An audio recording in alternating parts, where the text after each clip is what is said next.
We're on our way north. Waterfalls!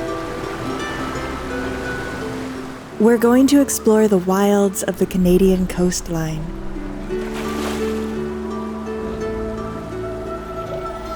On board our Cape George 36 sailboat, we have my husband Aladino. Looks like we're going to make Canadian tzatziki with this cucumber. And myself, Maya. I am beyond stoked. All I want now is for a grizzly bear to walk onto this beach, and I will be keeping a very close lookout for one. After a 5-year complete rebuild to our boat, we are finally out adventuring, about to explore one of the most wild and beautiful coastlines on Earth. Join us for Chapter 1 of the Northern Voyage.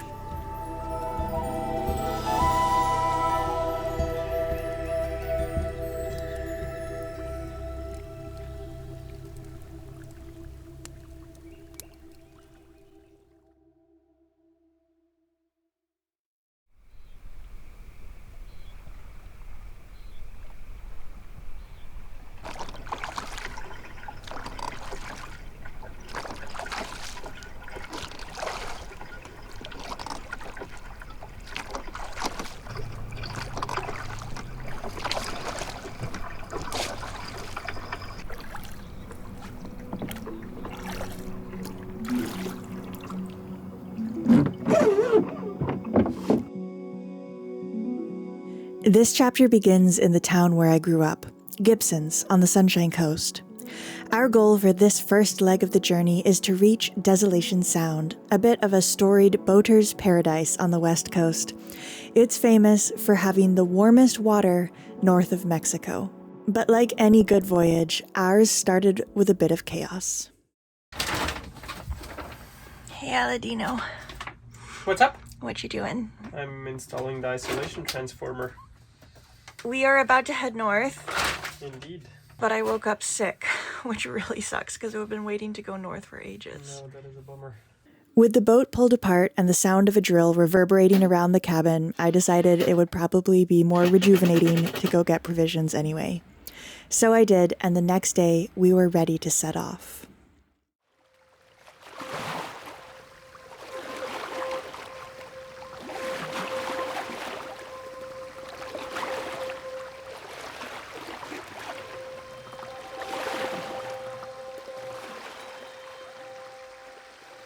To begin a new adventure. What a feeling. The promise that anything could happen. The pull of new horizons and new places, not knowing what we may find. Whales and bears, likely, and perhaps other strange creatures, other new sights, new faces that we are not even imagining yet. The world is opening up before us now. After so long looking at the same horizon in the same boatyard, now a new book begins.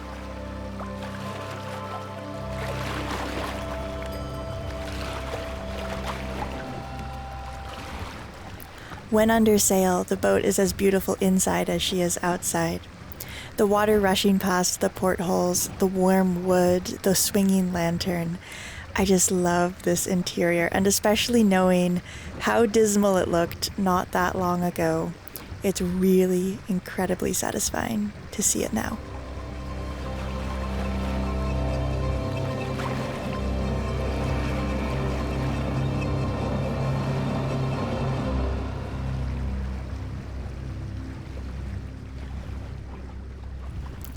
As we approached Thormanby Island, we decided to ease ourselves into a gentle anchorage for the night.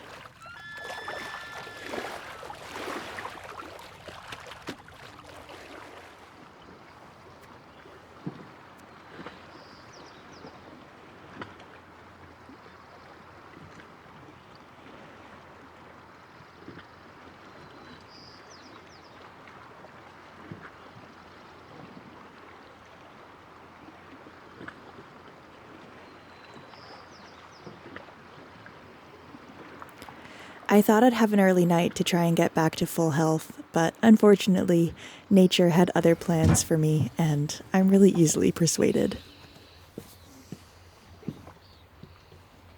We were sort of getting ready to go inside and turn in for the evening. My hair is all up in curler things to make it all voluminous. But then we realized that there's going to be a full moon tonight, and it's probably going to be quite a spectacular one. It's going to rise on the hill just there. And so I decided I have to make a whole to-do out of it. So I'm going to kayak to shore with my camera and try to get like a really beautiful shot of the boat with the moon rising in the background. But then I also decided we're going to go full out. I just bought this new audio equipment. I'm so excited about it.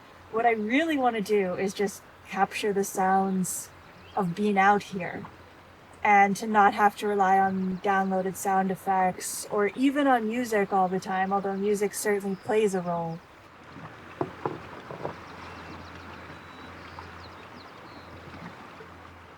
It's such a huge part of the experience of being out here. The scenery is incredible, but it's the sound that surrounds you of quiet waves and just lapping gently against the hull and the birds on shore. There's actually quite a few sounds of waves here because we're surrounded by rock. The little waves, even though they're small, they hit the rocks and just sort of reverberate. It's really beautiful.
Okay, you can't really see anything because it's pitch black, but I'm sitting on the rocks. It was sort of an adventurous landing with my inflatable kayak on the rocks, loaded down with camera equipment.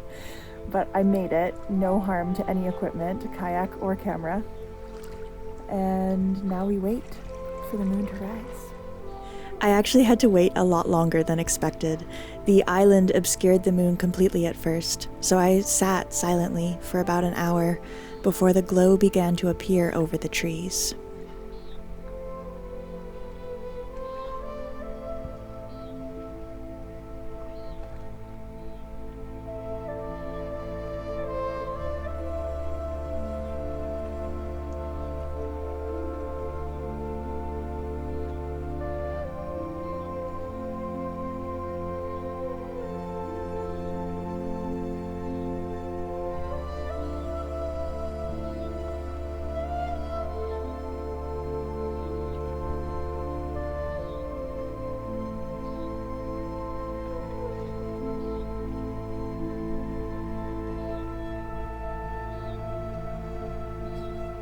Everything was so fast-paced during the refit. Slowing down felt inefficient and backwards, and so we never slowed down. And I began to think, well, that's who I am. I move quickly, I am rushed, I am stressed. But then we came out here, and suddenly a side of myself that was long hidden has come out. It's the side with patience and vision and time. And frankly, it's nice to know that she still exists.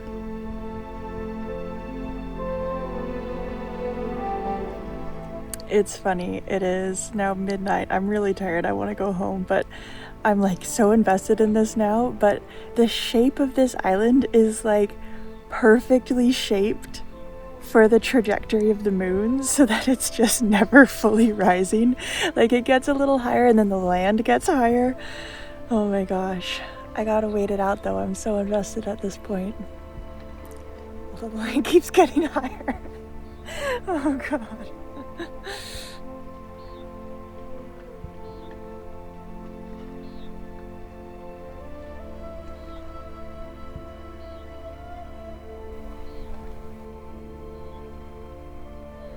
Now I am very much ready to sleep.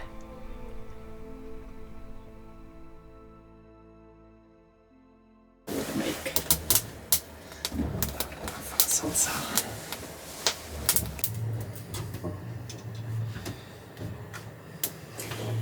Hello! We had a pretty peaceful morning here, but the swell has picked up a little bit, so we're moving a little more than we were.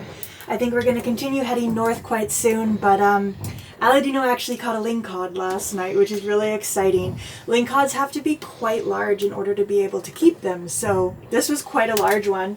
I am making a fresh salsa to go with the fish, and I'm just grilling these peppers over high heat, but I think we're going to get going while I cook because, yeah, might as well get the miles underway. So I think we're going to head to Jedadia Island. It's not a huge journey, but it's a really pleasant journey, and Jedadia is just the most magical place. We filmed a whole episode there last season, so it's nothing new, but it's absolutely worth revisiting. It was one of my favorite spots that we visited last year.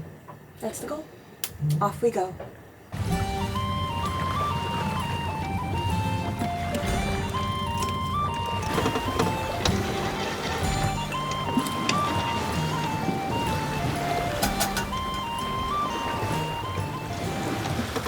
It was a fairly gloomy day, but honestly I kind of like days like this.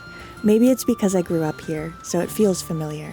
But I like the drama and the moods of clouds as they roll over islands and spread across the sea.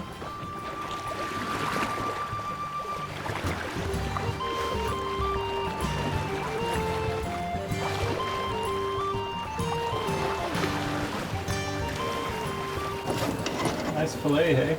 That's beautiful. I am so stoked to have caught my first keeper lingcod. I have caught a few that weren't keepers. They were around 40 centimeters, but they have to be 65 to be able to keep. I don't know in inches, but 65 is about this, and the one I caught was 75. I'm also glad it wasn't too big because they say that the bigger ones lay more eggs, so they're better for reproduction, and also the meat gets less pleasant. So I think this is the perfect balance. It's 10 centimeters over legal. It was 14 pounds, which though crazy enough, yeah, it goes down to about half, if not less, once filleted. I'm very happy with the fillets I got out of it, but oh my god, do they have a big head and a big spine, yeah, which is a lot of weight. Regardless, we'll have lingcod for about 4 beautiful meals. I am super, super happy. Nice. Check it out, I'm so happy with this batter.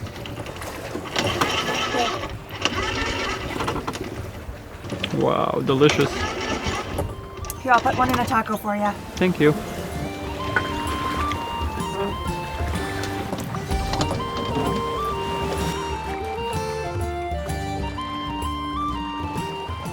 It's amazing how much places can change depending on the weather and the season.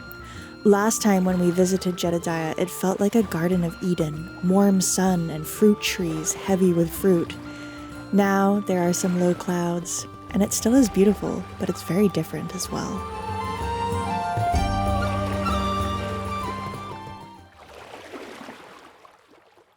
Okay, so we wanted to go for a little evening walk ashore, but we're only here for a night and we didn't feel like putting the dinghy in the water.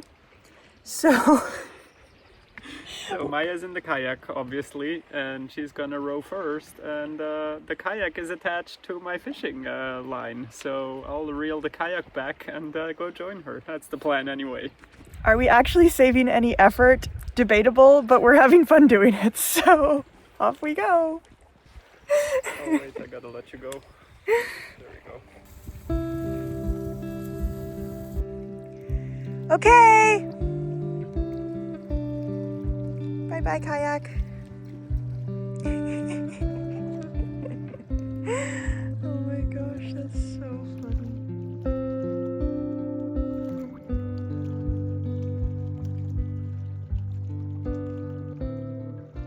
I know we haven't really properly introduced my little kayak on the channel yet. This was my birthday gift last year, but my birthday's in November, so we were still in the midst of refit in a cold, rainy city. And so Aladino got me this really thoughtful gift of this kayak. And it took until now to get to really test it out, but it's awesome. It's so lightweight, it's so easy to use. Yeah, it packs away small. It's just nice to have options. Jedadia Island is the site of an old homestead, which has now been left to nature's whims. Last summer, I remember wanting to just run away here and revive the old homestead. Now, in the gloomier weather, it's funny how much more haunted the house looks, something I didn't even consider when we visited last summer.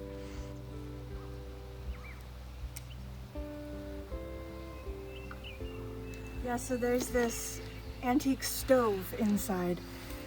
And, I mean, a stove like that could actually be worth something. It's a really neat antique piece. But like everything is just crumbled and rusted and collapsed. I guess this was the kitchen. The floor is completely collapsed. Yeah, I don't know. Because the other part that I should make clear is this island isn't abandoned. It's owned by BC Parks. Wow, neat. Is this a halibut house? I've never seen a halibut house before. What's that? This one. It's so flat. Oh my god. So this all was underwater once. What a tour guide.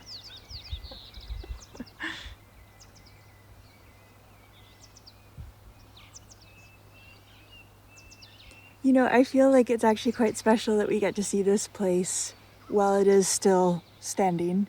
I mean, Indeed. the roof is caved in. It's This crack is new. Oh yeah.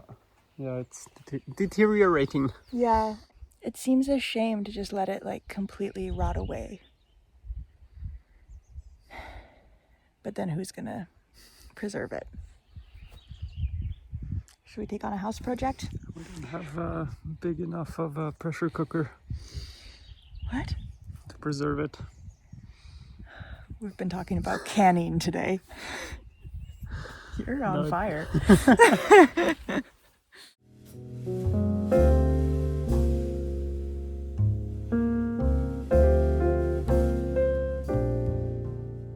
That evening, we turned on the fire and relaxed into sleep.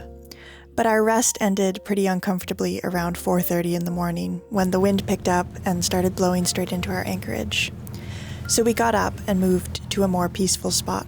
Fortunately, the long summer days mean that there was already a little bit of light out, which definitely made it a bit easier. And then, after crashing back asleep, we got up again and began the next part of the journey.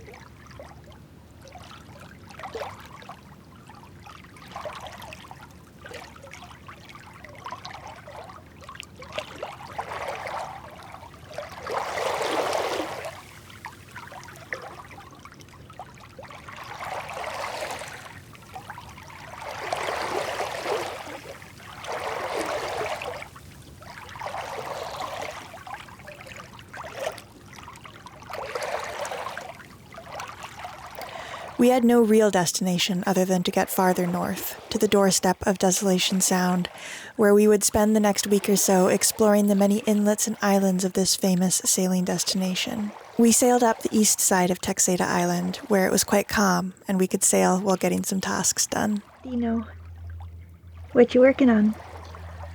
I'm trying to put an ice splice into this rope, which shall become our running backstays one day. We have the full-sized settee Simon made us that new cushion to elongate the settee, so it's really nice to have like a bigger couch there now when we want it. Of course, it's removable, so we can put the table down sometimes too. But I've been sitting there for most of the day editing a video, so that's been my little editing studio. It's been pretty calm outside, so I figured it's a good time to get caught up on some work. There you go. There's the quiet little update from us. Look at that spice. Very nice, I'll let you know.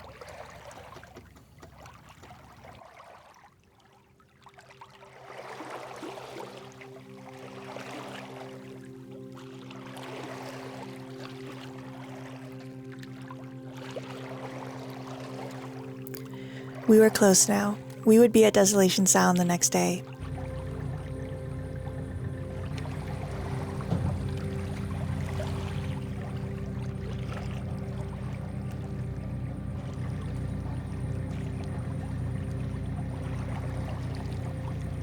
We tucked in for the night on Texada Island.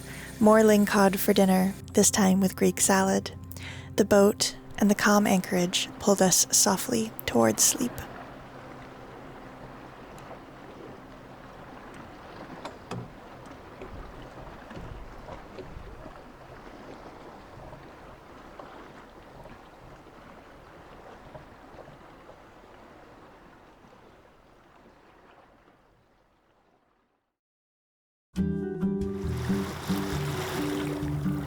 The final day of Chapter 1, heading northwards, lingcod on a bed of rice, whales at lunchtime.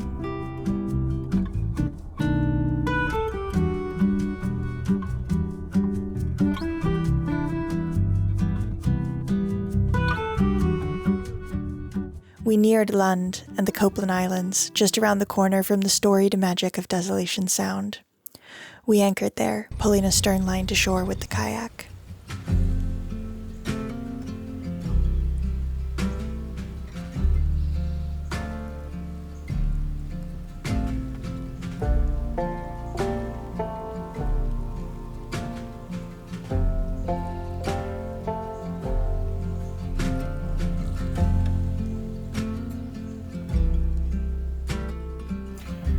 Alright, we have finally reached the end of the lingcod. We have gotten so many meals out of this. We have not filmed all of them, but for the final one, we had pretty small pieces left, so I seared them quickly.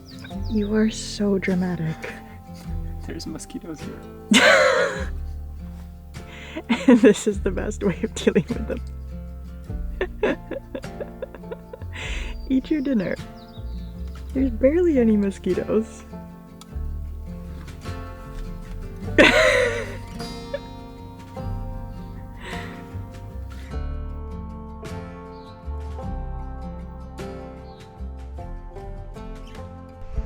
Off I go on another evening excursion to round out this episode over to a beach. I've got all of my camera and audio equipment with me for a nice relaxing evening, and I'll capture it all for you.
So there's quite a drama unfolding in this otherwise peaceful bay tonight. There's this little bird, and it's clearly in distress. It's making these shrill cries, and it's circling around.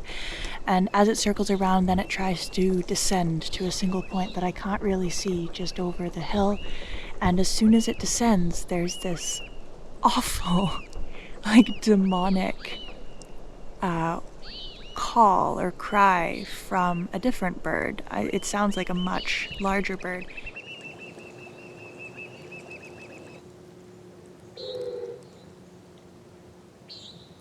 And as soon as that call happens, the little bird shoots back up into the sky again. So I don't know what the situation is. I don't know what kind of bird is, well, either of them actually, but I'm really curious which kind of larger bird is making that sound.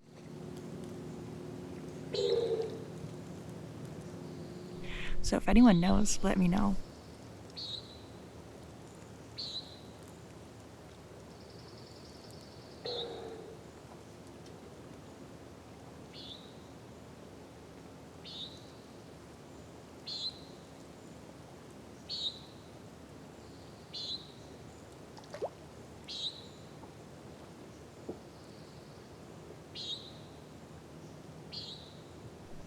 All right. I think that's all for me. This has been a really successful episode. The goal was to get north, and we are now right at the mouth of Desolation Sound. The northwards journey will continue. This is only the beginning. In every subsequent chapter, we will push further north. I am so excited. I think it just gets better and better, and I'm thrilled to share it with you. All right, huge thank you for being here and watching. Really big thank you to all of our patrons for making this possible. Extra thank you to the folks whose names are now appearing on screen for going the extra mile to make sure that Magic Carpet keeps being produced. As always, we'll see you next Friday.